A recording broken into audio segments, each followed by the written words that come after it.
हाँ 5 मिनट ऊपर ही हो गए आपके।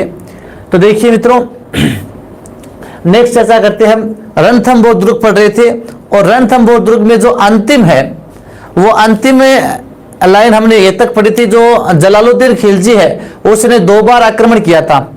जलालुद्दीन खिलजी ने 2 बार आक्रमण किया था मित्रों, और जब दोनों बार असफल रहता है तो यह कथन कहकर जाता है कि मैं इस दुर्ग को अर्थात रणथंभौर दुर्ग को, यानी ऐसे 10 दुर्गों को भी मुसलमान के एक बाल के बराबर भी नहीं समझता हूं।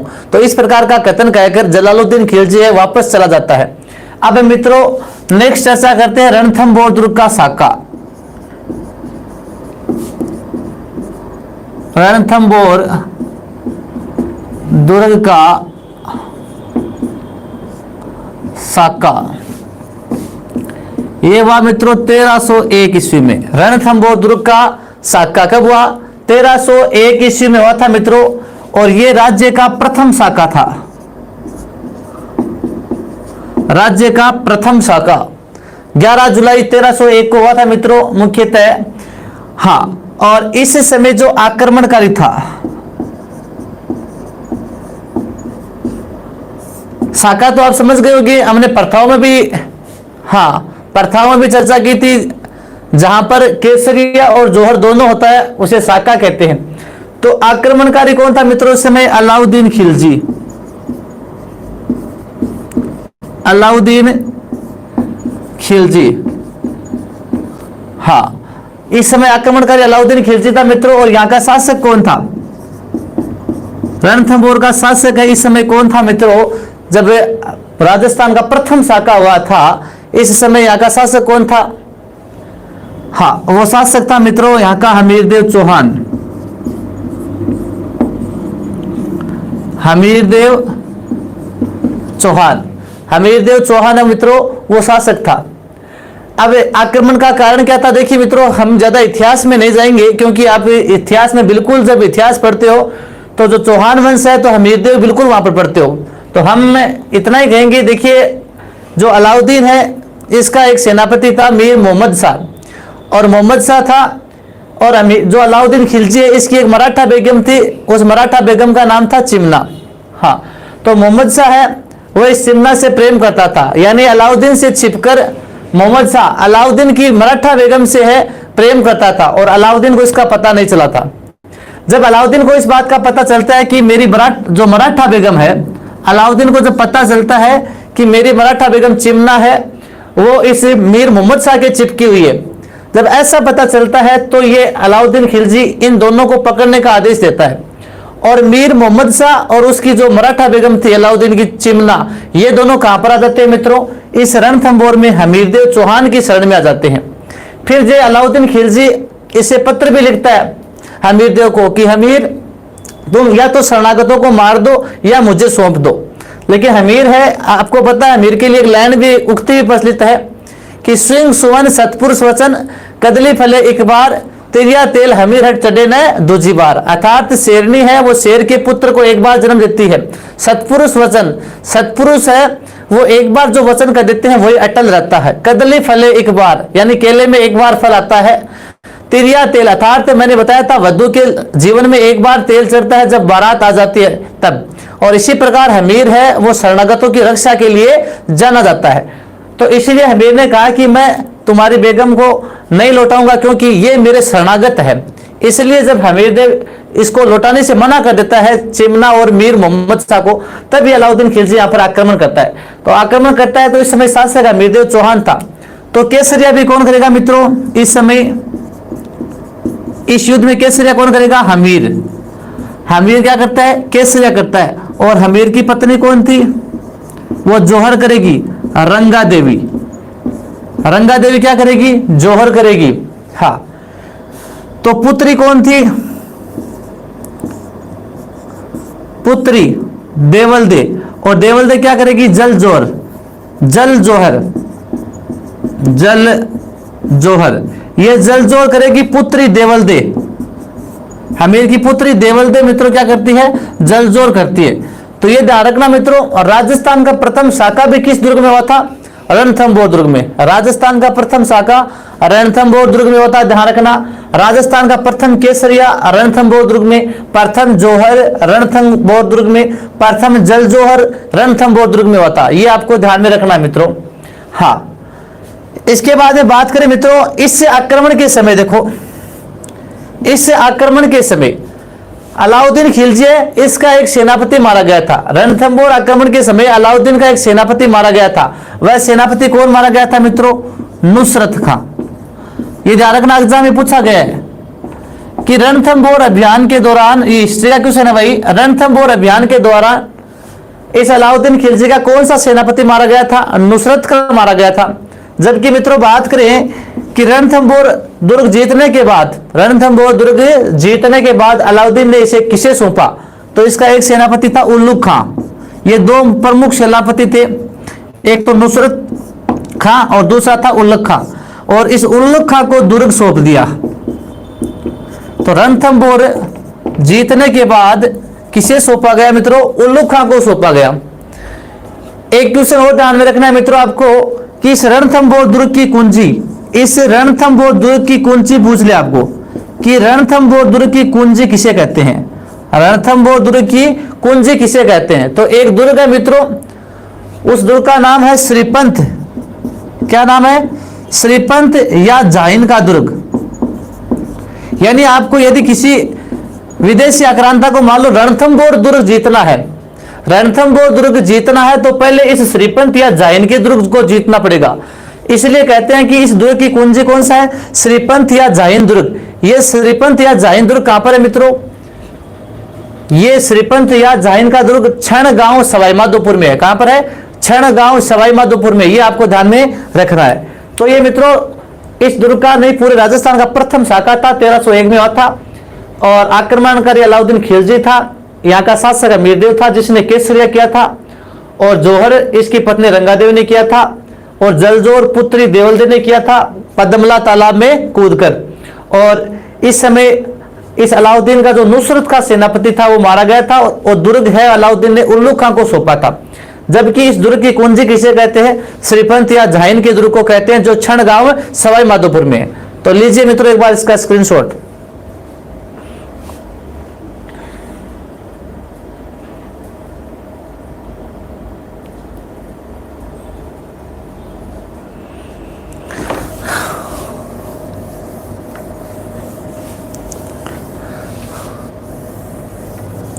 अब मित्रों बात करें इस दुर्ग में जो दर्शनीय स्थल है वो कौन कौन से दर्शनीय स्थल है?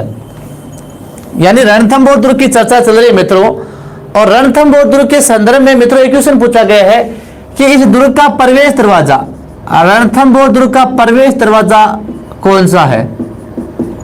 तो क्वेश्चन एग्जाम में एक बार ये पूछ लिया था कि किस दुर्ग के प्रवेश दरवाजे को नौलखा दरवाजा कहते हैं? क्या कहते हैं मित्रों? नौलखा दरवाजा। तो मित्रों ये आपको ध्यान में रखना है, रणथंभौर दुर्ग है, इस रणथंभौर दुर्ग के प्रवेश दरवाजे को नौलखा दरवाजा कहते हैं। और इस नौलखे दरवाजे पर एक शिलालेख लगा हुआ है।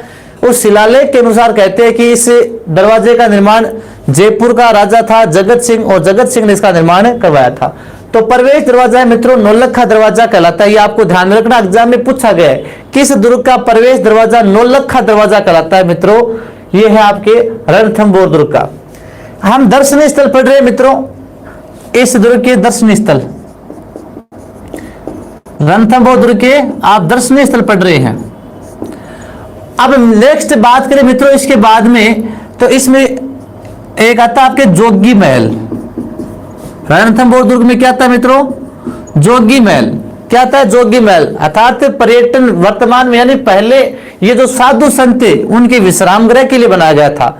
साधु संतों के विश्राम गृह के लिए जोगी महल बनवाया गया था, और वर्तमान में क्या यहाँ पर पर्यटन गृह है, ये ध्यान रखना।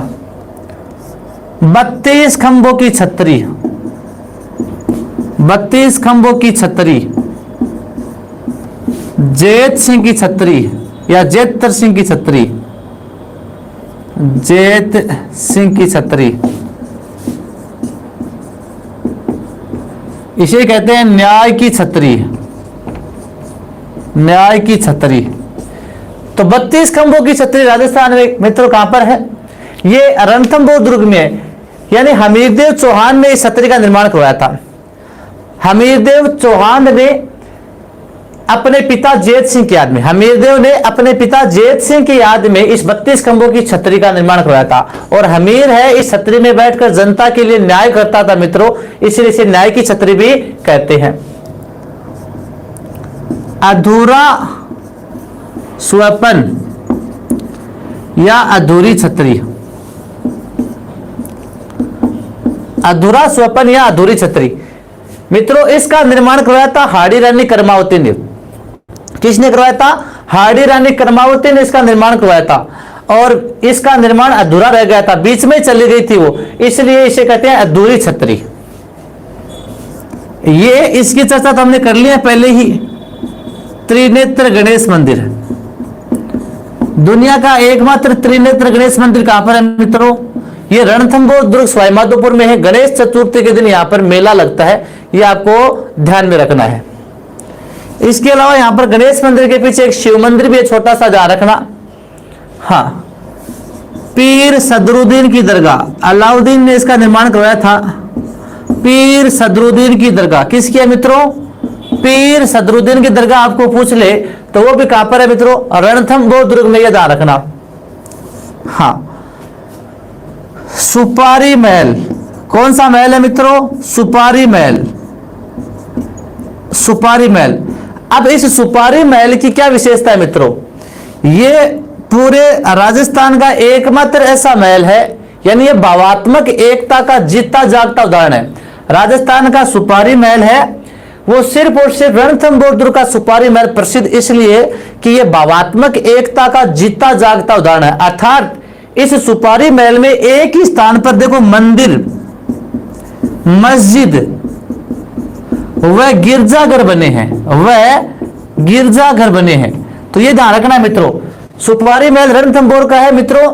ये भावात्मक एकता के जो जीता जागता उदाहरण माना गया है। और राजस्थान का एकमात्र ये सुपारी महल प्रसिद्ध है क्योंकि एक ही स्थान पर यहां पर क्या क्या बने हैं? मंदिर, मस्जिद और गिरजाघर बने। ये ध्यान रखना। पद्मला तालाब क्या है मित्रों? पद्मला तालाब। ये पद्मला तालाब वही तालाब है जिसमें हमीर की पुत्री देवलदेव ने कूद कर जल जोहर किया था। तो वो पद्मला तालाब भी कहां पर है? वो इसी दुर्ग में है। इसके अलावा भी यहां पर देखो बादल महल भी है, जोरा भोरा महल भी है इसी में, हमीर कचहरी भी इसी में मिलती है।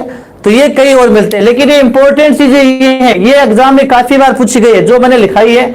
पूछा गया पीर सदरुद्दीन की दरगाह किस दुर्ग में है, या किस दुर्ग के प्रवेश दरवाजे को नौलखा दरवाजा कहते हैं, जोगी महल किस दुर्ग में है, 32 खंभों की छतरी या न्याय की छतरी भी इसी दुर्ग में है, अधूरी छतरी किस दुर्ग में है, वो भी इसी में है। दुनिया का एकमात्र त्रिनेत्र गणेश मंदिर रणथंभौर में, पीर सदरुद्दीन की दरगाह का निर्माण अलाउद्दीन ने करवाया था, सुपारी महल जो भावात्मक एकता का जीता जागता उदाहरण है, हाँ, और पद्मला तालाब जिसमें पुत्री देवलदेव ने जल जोर किया था। इसके अलावा मैंने बताया देखो लक्ष्मी नारायण मंदिर भी है, जोरा बोरा महल भी है, बादल महल भी है, हमीर कचहरी भी है, ये सारे इसी में मिलते हैं। तो ये था हमारा मित्रों कौन सा दुर्ग? आपका एक दुर्ग कंप्लीट हुआ यहां पर, कौन सा? रणथंभौर दुर्ग। कौन सा हो गया? रणथंभौर दुर्ग। तो लीजिए एक बार स्क्रीनशॉट।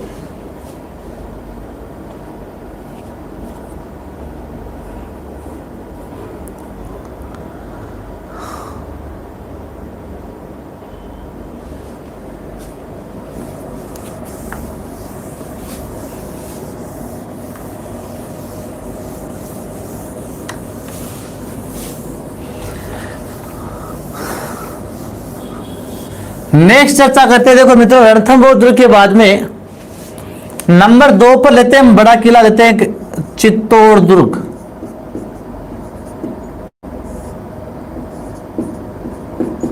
हाँ, चित्तौड़गढ़ दुर्ग कहां पर है मित्रों? चित्तौड़गढ़ में ही है। हाँ, इसके बात करें कैसा, ये गिरि दुर्ग माना गया है। ये तो सबको पता है, पहाड़ी पर बना है तो गिरि दुर्ग होगा। हाँ, चित्तौड़गढ़ दुर्ग, इसको किस किस उपनाम से जानते हैं मित्रों? हाँ, तो इसे कहते हैं किलों का सिरमौर, यानी सभी में सबसे सुंदर, किलों का सिरमौर। पूछा गया है राजस्थान में किलों का सिरमौर या राजस्थान का गौरव, इसे क्या कहते हैं मित्रों? और राजस्थान का गौरव, इसे कहते हैं राजस्थान का सबसे बड़ा आवासीय किला, सबसे बड़ा आवासीय किला मित्रों इसे कहते हैं मालवा का प्रवेश द्वार, मालवा का प्रवेश द्वार मित्रों इसे कहते हैं राजस्थान का दक्षिण पूर्वी द्वार, राजस्थान का दक्षिण पूर्वी द्वार, दक्षिण पूर्वी प्रवेश द्वार। तो ये सारे के सारे उपनाम किसके मित्रों? चित्तौड़ दुर्ग के हैं, चित्तौड़ दुर्ग के। इसके अलावा इसके बारे में कहावत भी है, वो देखेंगे गढ़ तो चित्तौड़ बाकी सब गढ़ ही है। तो देखो किलों का सिरमौर, राजस्थान का गौरव, राजस्थान का सबसे बड़ा आवासीय किला जहां पर जनता निवास करती थी या करती है, मालवा का प्रवेश द्वार और राजस्थान का दक्षिण प्रवेश द्वार। देखिए ये दुर्ग दिल्ली से मालवा और गुजरात जाने वाले रास्तों पर है, इसलिए इसे मालवा का प्रवेश द्वार और राजस्थान का दक्षिण पूर्वी प्रवेश द्वार कहा गया है। ये दुर्ग मित्रों कहां पर है? ये दुर्ग है, इसका निर्माण करवाया था चित्रांगद मौर्य ने। किसने करवाया था? चित्रांग मौर्य ने। चित्रांग मौर्य ने मित्रों इसका निर्माण मेसा के पठार पर करवाया, मेसा के पठार पर निर्माण करवाया। तो इस दुर्ग का निर्माण किसने करवाया? चित्रांग मौर्य ने करवाया मित्रों। और कहां पर करवाया? मेसा के पठार पर, मेसा के पठार पर निर्माण करवाया था चित्रांग मौर्य ने। किस दुर्ग का? चित्तौड़ दुर्ग का।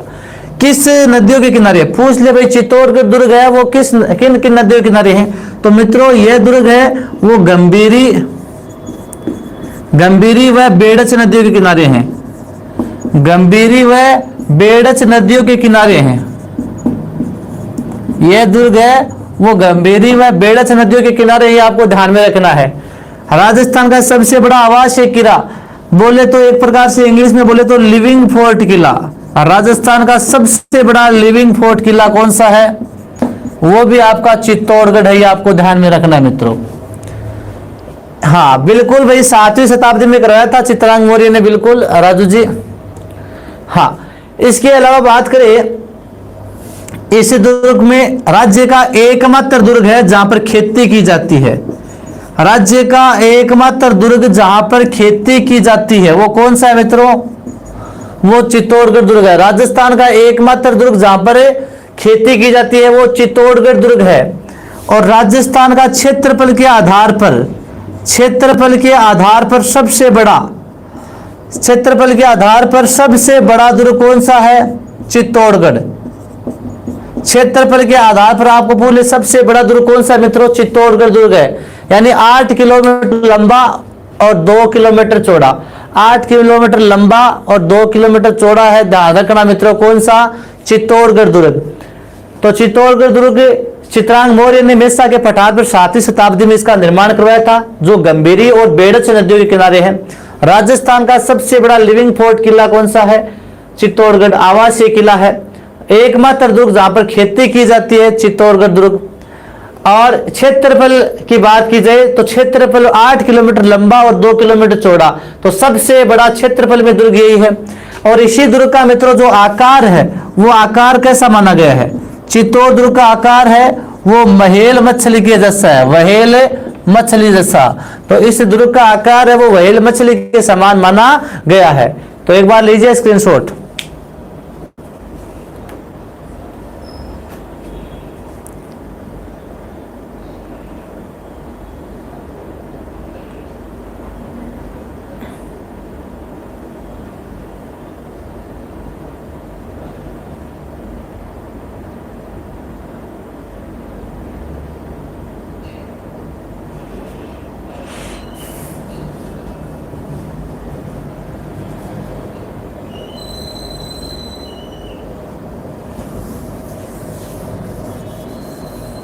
नेक्स्ट देखिए मित्रों इस दुर्ग के बारे में और क्या क्या चीजें देखो।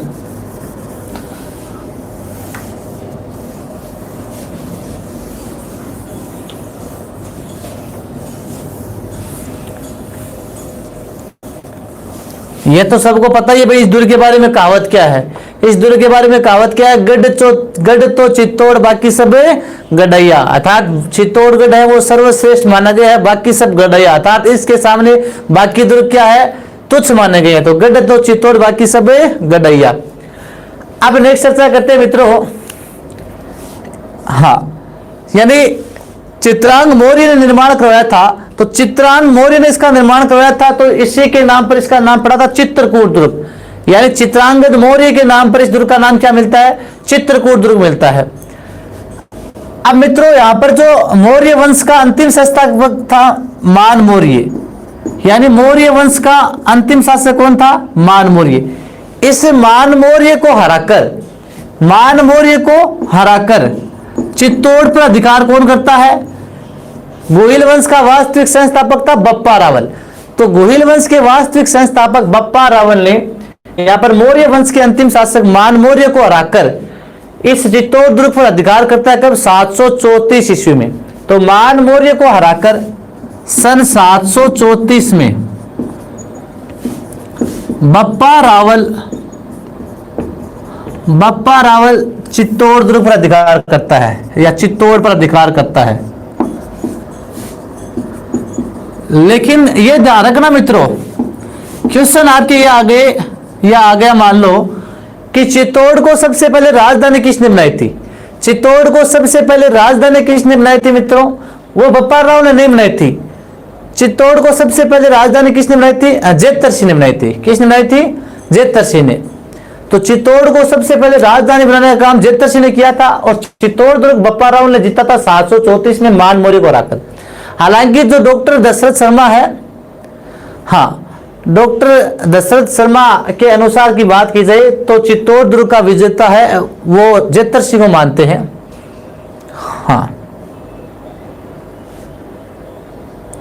हाँ, तो देखिए मान मौर्य को हराकर सन 734 में बप्पा रावल है चित्तौड़ पर अधिकार करता है और चित्तौड़ को राजधानी कौन बनाता है मित्रों? जेतर सिंह। कौन बनाता है? जेतर सिंह चित्तौड़ को राजधानी बनाता है। ये आपको ध्यान में रखना, इतनी दो चीजें ध्यान रखनी है। नहीं, चित्तौड़ को जीतता तो कौन है?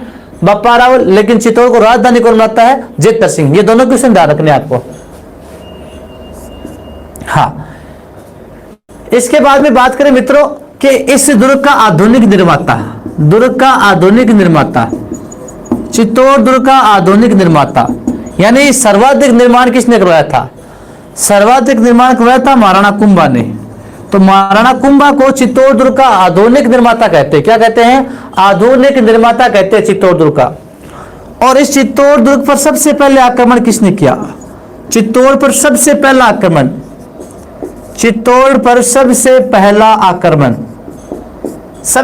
आक्रमण किया था अफगानिस्तान के सूबेदार मामू ने। अफगानिस्तान के सूबेदार मामू द्वारा। तो चित्तौड़गढ़ पर सबसे पहला आक्रमण है मित्रों अफगानिस्तान के सूबेदार मामू के द्वारा किया गया था। अब चित्तौड़गढ़ के जो 3 मित्रों यहां पर शाखे हुए हैं, उन 3 शाखों की चर्चा करेंगे। देखो, यानी प्रथम शाखा चित्तौड़ दुर्ग का प्रथम शाखा कब हुआ मित्रों? 1303 में। कब हुआ था? 1303 में हुआ था। हाँ, चित्तौड़ दुर्ग का प्रथम शाखा कब हुआ था? 1303 में हुआ था, ये ध्यान रखना। हाँ, आक्रमणकारी कौन था इस समय? यानी 1300 के आसपास कौन है? खिलजी। तो अलाउद्दीन खिलजी या एके। आक्रमणकारी कौन है? एके अर्थात अलाउद्दीन खिलजी। और शासक कौन था इस समय यहाँ पर? रतन सिंह। तो रतन सिंह क्या करेगा मित्रों? केसरिया। तो केसरिया कौन करेगा यहाँ पर? रतन सिंह। यानी अलाउद्दीन खिलजी अपनी साम्राज्यवादी नीति के तहत और जो इसकी सुंदर पत्नी थी पद्मिनी को प्राप्त करने के लिए यहाँ पर क्या करता है? आक्रमण करता है। तो केसरिया रतन सिंह करता है। जोहर कौन करती है यहाँ पर? रानी पद्मिनी। पद्मिनी क्या करती है? जोहर करती है। अब ध्यान रखना मित्रों, प्रथम शाखे के समय इस चित्तौड़गढ़ दुर्ग को जीतकर किसे सौंप दिया अलाउद्दीन खिलजी ने? अपने पुत्र खिज्र का को सौंपकर इसका नाम खिजराबाद रख दिया। तो ये अच्छा क्वेश्चन है कि किस दुर्ग का नाम है अलाउद्दीन खिलजी ने खिजराबाद रखा था। तो अलाउद्दीन खिलजी ने मित्रों चित्तौड़ दुर्ग को जीतकर 1303 में अपने पुत्र खिज्र खां को सौंपकर इसका नाम क्या रख दिया? खिजराबाद रख दिया। क्या रख दिया मित्रों? खिजराबाद। तो ये आपको ध्यान में रखना है। तो प्रथम शाखा 1303 में हुआ था, आक्रमणकारी अलाउद्दीन था। यहाँ पर केसरिया रतन सिंह ने किया था इस दुर्ग में, जौहर उसकी रानी पद्मनी ने, और इसी आक्रमण के समय अलाउद्दीन ने दुर्ग का नाम क्या रखा था? खिजराबाद रखा था। तो कई दुर्गों के आपको नाम मिलेंगे मित्रों, खिजराबाद है, जैसे सिवाना का मिलेगा आपको खैराबाद मिलेगा। तो अलग अलग दुर्गों के अलग अलग नाम मिलेंगे आपको, आगे और आएंगे, उनकी सबकी चर्चा करेंगे। एक बार लीजिए स्क्रीनशॉट।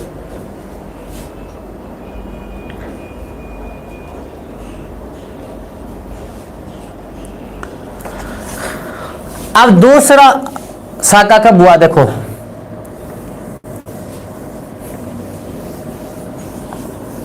चित्तौड़ दुर्ग का दूसरा शाखा, चित्तौड़ दुर्ग का दूसरा शाखा, दूसरा शाखा कब हुआ मित्रों? दूसरा शाखा हुआ था 1534 में। कब हुआ था? 1534 में हुआ था। इस समय आक्रमणकारी कौन था?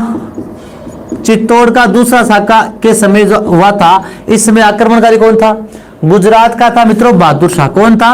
बहादुर शाह। चित्तौड़ दुर्ग का दूसरा शाखा हुआ था 1534 में, और इस आक्रमणकारी कौन था? बहादुर शाह। इस समय शासक कौन था? यहाँ का शासक था विक्रमादित्य। कौन था? विक्रमादित्य, जो सांगा का पुत्र था विक्रमादित्य है, इस समय शासक था। और विक्रमादित्य अल्पवयस्क था मित्रों इस समय, तो इसलिए विक्रमादित्य और उदय सिंह को तो ननिहाल है बूंदी भेज दिया गया था। और रानी थी कर्मावती, कर्मावती ने तो क्या किया था? यहाँ पर जौहर किया था। और देवलिया प्रतापगढ़ का रावत बाघ सिंह आया था, उसने केसरिया किया था। तो इस समय केसरिया किसने किया? देवलिया प्रतापगढ़ का कौन था? बाघ सिंह। तो बाघ सिंह ने क्या किया मित्रों? ध्यान रखना, यहाँ पर केसरिया किया था। और जौहर किसने किया? कर्मावती ने। किसने किया था? हाड़ी रानी कर्मावती ने क्या किया था मित्रों? जौहर किया था। तो पहले बहादुर शाह, ध्यान रखना, 2 बार आक्रमण हुआ था, 1533 में भी आया था, लेकिन हाड़ी रानी कर्मावती ने संधि के तहत रणथंभौर दुर्ग देकर उसे वापस लौटा दिया था। लेकिन 1 साल बाद वापस आ जाता है 1534 में, और फिर अब की बार है यहाँ पर केसरिया होता है। केसरिया करता है बाघ सिंह, जौहर करती है कर्मावती, और शासक जो विक्रमादित्य था वो अल्पवयस्क था, इसलिए उसे बूंदी भेज दिया गया था। हाँ, तीसरा शाखा, तीसरा शाखा कब हुआ? 1567-68 में। वैसे 23 फरवरी 1568 माना जाता है। तो 1567-68 में आक्रमणकारी कौन था? आक्रमणकारी अब की बार अकबर था। कौन था? अकबर था। शासक कौन था मित्रों? यहाँ का शासक कौन था? इस समय उदय सिंह था। शासक कौन था? उदय सिंह शासक था। और केसरिया कौन करेगा? देखो, हमने जब लोक देवता पढ़ा था तो इस चीज को पढ़ा था, पहले लोक देवताओं में पढ़ा था मित्रों इस चीज को। हाँ, जो तीसरा शाखा है इसको पढ़ा था, वीर कल्लाजी राठौड़ से रिलेटेड पढ़ा था। तो केसरिया इस समय किसने किया मित्रों? एक तो जयमल व कल्ला राठौड़ तथा पत्ता सिसोदिया या फत्ता सिसोदिया। जयमल, कल्ला राठौड़ और फत्ता सिसोदिया ने केसरिया किया था। जौहर है, पत्ता सिसोदिया की पत्नी कौन थी? फूल कंवर। इस फूल कंवर ने मित्रों क्या किया था? यहाँ पर जौहर किया था। क्या किया था? जौहर किया था। तो तीसरा शाखा 1567-68 में हुआ था। इस समय आक्रमणकारी अकबर था और चित्तौड़ दुर्ग का शासक उदय सिंह था। और इस समय उदय सिंह है स्वयं कहाँ चला जाता है? गोगुंदा की पहाड़ियों में चला जाता है, और दुर्ग का भार इस जयमल और कल्ला राठौड़ को सौंपकर चला जाता है। तो जयमल और कल्ला राठौड़ है और साथ में पत्ता सिसोदिया, तीनों क्या करते? केसरिया। इसी युद्ध में कल्ला राठौड़ ने इस जयमल को अपने कंधों पर बैठाकर युद्ध किया था, और 2 तलवार तो जयमल को भेंट की थी, 2 तलवार स्वयं ने धारण करके, और दोनों वीरगति को प्राप्त हुए। इस कारण कल्ला राठौड़ को क्या कहते हैं? इस कलाजी को 4 हाथों वाले देवता भी कहते हैं, 2 सिर वाले देवता भी कहते हैं। हाँ, इसके अलावा बात करें मित्रों तो इस समय जौहर किसने किया था, जो इस जयमल की बहन थी और पत्ता सिसोदिया की पत्नी थी, वो पत्ता सिसोदिया की पत्नी कौन थी, फूल कंवर। तो ये 3 साके हुए थे मित्रों चित्तौड़ दुर्ग में। अब मित्रों बात करते हैं चित्तौड़ दुर्ग में जो दरवाजे हैं, वो दरवाजे कितने हैं, टोटल दरवाजे कितने हैं चित्तौड़ दुर्ग के? 7 दरवाजे। कितने मित्रों, चित्तौड़ दुर्ग में दरवाजे कितने मित्रों, 7 दरवाजे हैं। वो 7 कौन कौन से, देखो सबसे पहले है पांडुपोल, पांडुपोल या बड़ा पोल भी कहते हैं। नंबर 2 पर है आपके भैरव पोल, हनुमान पोल, पांडुपोल, भैरव पोल, हनुमान पोल, गणेश पोल। 5वां है जोड़ला पोल या जोडन पोल भी बोलते हैं। 6ठा है लक्ष्मण पोल, लक्ष्मण पोल, और अंतिम है राम पोल। कौन सा है, 7वां कौन सा है, राम पोल। तो आपसे पूछ लिया चित्तौड़गढ़ दुर्ग में कितने दरवाजे मित्रों, 7 दरवाजे। पहला है पांडु पोल, भैरव पोल, हनुमान पोल, गणेश पोल, जोडन पोल या जोड़ला पोल, लक्ष्मण पोल और राम पोल।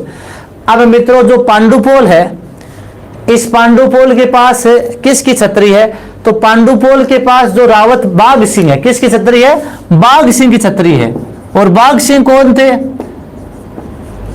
बाघ सिंह कौन थे, चित्तौड़ दुर्ग के दूसरे साके में वीरगति को प्राप्त होने वाले बाघ सिंह की छतरी कहां पर है, पांडु पोल के पास। इसी प्रकार भैरव पोल के पास किसकी छतरी है, कल्लाजी की छतरी। किसकी है, वीर कल्लाजी राठौड़ की छतरी कहां पर है, भैरव पोल के पास। और जो पत्ता सिसोदिया, ये पत्ता सिसोदिया, इस पत्ता सिसोदिया की छतरी कहां पर है, अंतिम दरवाजा है रामपोल।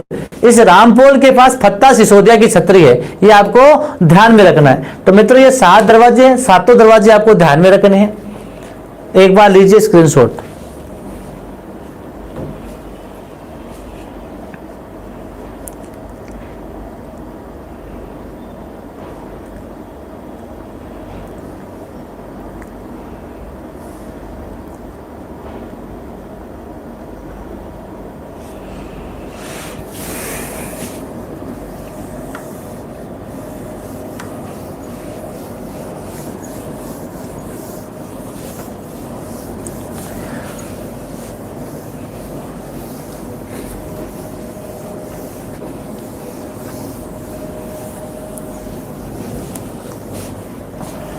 हाँ मित्रों, अब बात करते हैं मित्रों दरवाजों के बाद में इसके प्रमुख स्मारक कौन से हैं। यानी चित्तौड़ दुर्ग में जो प्रमुख स्मारक है वो माना गया है, देखो विजय स्तंभ। चित्तौड़ दुर्ग की चल रहा है हमारा मित्रों, उसमें जो स्मारक है वो स्मारक कौन सा है मित्रों, प्रमुख विजय स्तंभ। विजय स्तंभ की चर्चा करते हैं मित्रों। हाँ, विजय स्तंभ, इसे क्या कहते हैं, कीर्ति स्तंभ, यानी कुंभा की कीर्ति का बखान करता है। विजय स्तंभ है वो महाराणा कुंभा की कीर्ति का बखान करता है मित्रों, इसीलिए इसे क्या कहते हैं, कीर्ति स्तंभ भी कहते हैं। अब मित्रों इस विजय स्तंभ का निर्माण किसने करवाया था, महाराणा कुंभा ने। किसने करवाया था, महाराणा कुंभा ने। 1437 में एक युद्ध हुआ था, कौन सा, सारंगपुर युद्ध। सारंगपुर एमपी में पड़ता है। महाराणा कुंभा ने 1437 में सारंगपुर युद्ध में किसे हराया था, मालवा के महमूद खिलजी को। महमूद खिलजी को युद्ध में हराया था, महमूद खिलजी को हराया। तो महाराणा कुंभा ने मित्रों 1437 में सारंगपुर युद्ध में महमूद खिलजी को युद्ध में हराया था। और इस युद्ध में हराने के उपलक्ष्य में कुंभा ने किस स्मारक का निर्माण करवाया था, विजय स्तंभ का। मित्रों इस विजय स्तंभ का निर्माण है वो 1440 से स्टार्ट होकर 1448 के बीच में इसका क्या हुआ था, निर्माण हुआ था। महाराणा कुंभा की कीर्ति का बखान करता है ये, इसीलिए इसे कीर्ति स्तंभ भी कहते हैं। अब जो विजय स्तंभ है ये किसे समर्पित है मित्रों, विजय स्तंभ है किसे समर्पित है, तो विजय स्तंभ भगवान विष्णु को समर्पित है। किसे है, भगवान विष्णु को समर्पित है।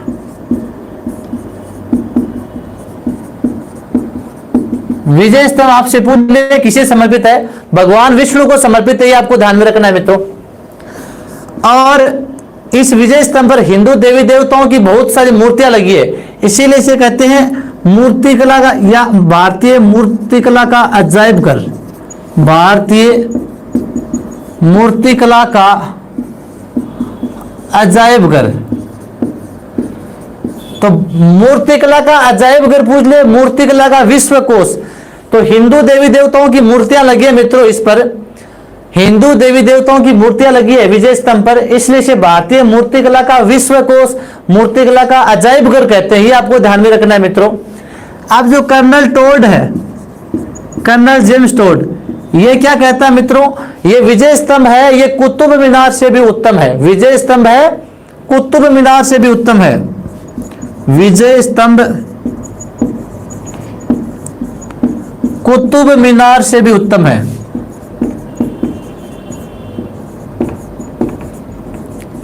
कर्नल टोड क्या कहते हैं, विजय स्तंभ कुतुब मीनार से भी उत्तम है। ये आपको ध्यान रखना। इसी प्रकार एक विद्वान आता है फर्ग्यूसन। कौन आता है, फर्ग्यूसन। और मित्रों फर्ग्यूसन क्या कहता है कि विजय स्तंभ है वो रोम के टावर के समान है। रोम कहां है मित्रों, इटली में, रोम के टावर के समान है। हाँ, विजय स्तंभ को लेकर कर्नल टोड क्या कहता है मित्रों, विजय स्तंभ कुतुब मीनार से भी उत्तम है। और फर्ग्यूसन क्या कहता है कि यह रोम के टावर के समान है। जो रोम इटली में है, रोम टावर, जो रोम में एक टावर बना है, और इस रोम के टावर के समान किसकी तुलना की गई है, विजय स्तंभ की तुलना की गई है। कितना मंजिला मित्रों, ये 9 मंजिला। कितना मंजिला है, 9 मंजिला विजय स्तंभ, ध्यान रखना।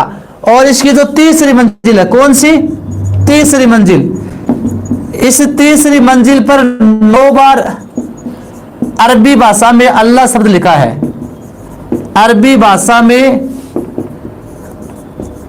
अल्लाह शब्द लिखा है। क्या लिखा है, अल्लाह लिखा है। तो मित्रों विजय स्तंभ कितना मंजिला है, 9 मंजिला। और इसकी तीसरी मंजिल पर, कौन सी पर, तीसरी मंजिल पर 9 बार अरबी भाषा में क्या लिखा है मित्रों, अल्लाह शब्द लिखा है। क्या लिखा है, अल्लाह शब्द लिखा है। ये आपको ध्यान में रखना है। और इसकी जो 9वीं मंजिल है, कौन सी, अंतिम 9वीं मंजिल पर आकाशीय बिजली गिर गई थी। क्या गिर गई थी, आकाशीय बिजली गिर गई।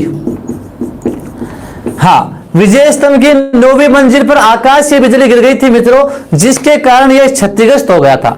और क्षतिग्रस्त हो गई थी ये मंजिल। तो मेवाड़ का महाराणा था स्वरूप सिंह। कौन था, स्वरूप सिंह। इस स्वरूप सिंह ने इस 9वीं मंजिल का दोबारा निर्माण करवाया था। कब करवाया था, 1911 में। तो मेवाड़ के महाराणा स्वरूप सिंह ने 1911 ईस्वी में इस जो 9वीं मंजिल है इसका दोबारा निर्माण करवाया था, जो आकाश से बिजली गिरने से क्या हो गई थी, क्षतिग्रस्त हो गई थी। ये आपको ध्यान में रखना है मित्रों। हाँ, नेक्स्ट चर्चा करते हैं, देखिए इसके बारे में। इसके शिल्पी कौन थे, विजय स्तंभ का शिल्पी कौन था, जेता, उसके पुत्र थे पुंजा, नप्पा, पुम्मा। तो विजय स्तंभ है, इसके शिल्पी कौन थे मित्रों, जेता, पुंजा, नप्पा, पुम्मा। ये विजय स्तंभ के क्या थे, शिल्पी थे। और विजय स्तंभ ध्यान रखना मित्रों, राज्य की प्रथम इमारत है, राज्य की प्रथम इमारत है, जिस पर 15 अगस्त 1949 को 1 रुपए का डाक टिकट जारी हुआ। कब हुआ, 15 अगस्त 1949 को 1 रुपए का डाक टिकट जारी हुआ। तो विजय स्तंभ राज्य की प्रथम इमारत है, जिस पर 15 अगस्त 1949 को 1 रुपए का डाक टिकट जारी हुआ। यह आपको ध्यान में रखना है। इसके अलावा विजय स्तंभ है वो भारत, राजस्थान पुलिस वह माध्यमिक शिक्षा बोर्ड का प्रतीक चिन्ह है। माध्यमिक शिक्षा बोर्ड। और एक सीमेंट भी है, जेके सुपर सीमेंट, इसका भी प्रतीक चिन्ह माना गया है। तो विजय स्तंभ है राजस्थान पुलिस, माध्यमिक शिक्षा बोर्ड और एक जेके सुपर सीमेंट। इन तीनों का प्रतीक चिन्ह कौन सा है मित्रों, विजय स्तंभ है। एक बार वापस से इस विजय स्तंभ पर आइए, इंपॉर्टेंट है बहुत ही, यहां से क्वेश्चन आते हैं मित्रों। विजय स्तंभ कुंभा की कीर्ति का बखान करता है, इसलिए इसे कीर्ति स्तंभ कहते हैं। महाराणा कुंभा ने सारंगपुर युद्ध में 1437 में मालवा के महमूद खिलजी को युद्ध में हराया था मित्रों, इसीलिए इस युद्ध की विजय के उपलक्ष्य में इसने विजय स्तंभ बनाया। 1440 से 48 तक इसका कार्य चला था। भगवान विष्णु को समर्पित है, इसलिए इसे विष्णु स्तंभ भी कहते हैं। क्या कहते हैं, विष्णु स्तंभ भी कहते हैं। भारतीय मूर्तिकला का अजायब घर कहते हैं क्योंकि हिंदू देवी देवताओं की मूर्तियां लगी है। कर्नल टोड कहता है कि विजय स्तंभ है वो कुतुब मीनार से भी उत्तम है। फर्ग्यूसन कहता है ये रोम के टावर के समान है। कितना मंजिला है? 9 मंजिला है, 122 फीट ऊंचाई है, इसकी ध्यान रखना। तीसरी मंजिल पर है 9 बार अरबी भाषा में अल्लाह लिखा है। 9वीं मंजिल पर आकाश से बिजली गिरने से टूट गई, जिसका पुनः निर्माण स्वरूप सिंह ने करवाया था। इस विजय स्तंभ के शिल्पकार कौन है? जेता पुंजा नापा पुमा। राज्य की प्रथम इमारत है मित्रों, जिस पर 15 अगस्त 1949 को 1 रुपए का डाक टिकट जारी हुआ। विजय स्तंभ राजस्थान पुलिस, माध्यमिक शिक्षा बोर्ड और जेके सुपर सीमेंट का क्या है? प्रतीक चिन्ह माना गया है। तो मित्रों ये हमारा विजय स्तंभ है। एक बार लीजिए, एक बार स्क्रीनशॉट लीजिए।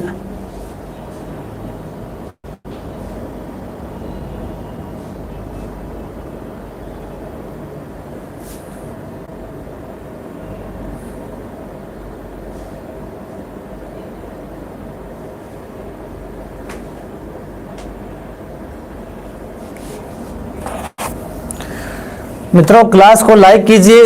देखिए यदि आपको दुर्ग वाली क्लास अच्छी लग रही है तो लाइक कीजिए मित्रों, सभी मित्र शेयर भी कीजिए अपने दोस्तों के साथ और क्लास को लाइक कीजिए। हाँ, अब देखिए मित्रों इसके आगे चर्चा करें। एक यहां पर आता है कीर्ति स्तंभ प्रशस्ति। चित्तौड़ में क्या था मित्रों? कीर्ति स्तंभ प्रशस्ति, ये अलग है मित्रों। कीर्ति स्तंभ प्रशस्ति, इसका निर्माण मित्रों बघेरवाल संप्रदाय के जैन जिज्जा ने करवाया। हाँ, कीर्ति स्तंभ प्रशस्ति का निर्माण किसने करवाया? बघेरवाल संप्रदाय के जैन जिज्जा ने करवाया था। ध्यान रखना 11वीं-12वीं शताब्दी में करवाया था मित्रों इसका निर्माण। और यह कीर्ति स्तंभ प्रशस्ति भगवान आदिनाथ को समर्पित है। हाँ, तो इसलिए इसे आदिनाथ स्मारक भी कहते हैं। कीर्ति स्तंभ है, किसे समर्पित है मित्रों? यह कीर्ति स्तंभ प्रशस्ति है भगवान आदिनाथ को समर्पित है, इसलिए इसे आदिनाथ स्मारक भी कहते हैं। कितना मंजिला? ये 7 मंजिला है। कितना मित्रों? 7 मंजिला है और 75 फीट ऊंचाई है इसकी। कितनी? 75 फीट। 7 मंजिला 75 फीट ऊंचाई है। अब मित्रों जो कीर्ति स्तंभ प्रशस्ति है, कीर्ति स्तंभ प्रशस्ति, इसको लिखने की शुरुआत किसने की थी? कीर्ति स्तंभ यानी कुंभा की कीर्ति का बखान किया गया है। कीर्ति स्तंभ प्रशस्ति लिखने की शुरुआत किसने की थी? तो लिखने इसकी शुरुआत की थी अत्रि ने। किसने की थी? अत्रि। और अत्रि की मृत्यु होने के बाद इसको कीर्ति स्तंभ प्रशस्ति को पूरा किसने किया? इसका पुत्र था मित्रों महेश भट्ट। कौन था? महेश भट्ट। तो कीर्ति स्तंभ प्रशस्ति महाराणा कुंभा पर लिखी गई, इसकी शुरुआत है वो किसने की थी? अत्रि ने की थी। और अत्रि के बाद पूरा है इस अत्रि का पुत्र है महेश भट्ट ने अत्रि की मृत्यु के बाद इसको लिखने का काम पूरा किया था। तो यह कीर्ति स्तंभ प्रशस्ति निर्माण बघेरवाल संप्रदाय के जैन जिज्जा ने करवाया था। आदिनाथ को समर्पित है, इसलिए आदिनाथ स्मारक कहते हैं। 7 मंजिला है, 75 फीट ऊंचाई है। और कीर्ति स्तंभ कुंभा पर लिखने की शुरुआत किसने की थी? अत्रि ने। और पूरा किसने किया था? महेश भट्ट ने। इसके बाद में आते हैं मित्रों चित्तौड़ दुर्ग के जो दर्शनीय स्थल है। तो दर्शनीय स्थलों की चर्चा हम नेक्स्ट क्लास में करेंगे था।